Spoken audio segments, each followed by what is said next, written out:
Polresta Malang menggeledah rumah teroris tersebut di Malang, Jawa Timur. Salah satu dari rumah yang digeledah merupakan rumah mewah milik terduga teroris Badrudin di perumahan Green Hills, Desa Ngijo, Kabupaten Malang.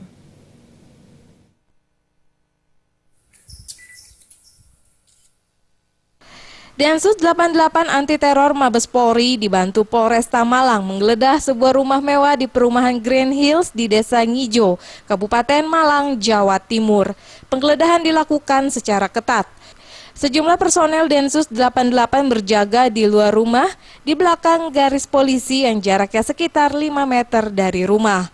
Rumah ini diketahui milik terduga teroris Badrudin yang ditangkap bersamaan dengan sejumlah terduga teroris di Malang.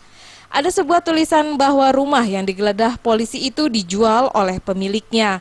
Berdasarkan keterangan warga sekitar, Badrudin jarang pulang. Namun beberapa hari sebelum peristiwa penangkapan ini, ada 5 orang datang ke rumah Badrudin.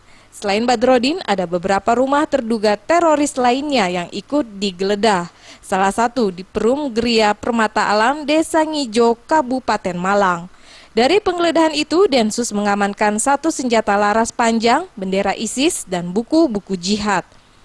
Saat ini, Badrudin dan sejumlah terduga teroris telah diterbangkan ke Jakarta dengan dikawal ketat Densus 88. Mereka diterbangkan ke Jakarta untuk dipindahkan dari Makobrimob Detasemen B Pelopor Polda Jatim di Ampel Dento, Kabupaten Malang, Jawa Timur, ke Makobrimob Kelapa II, Depok, Jawa Barat.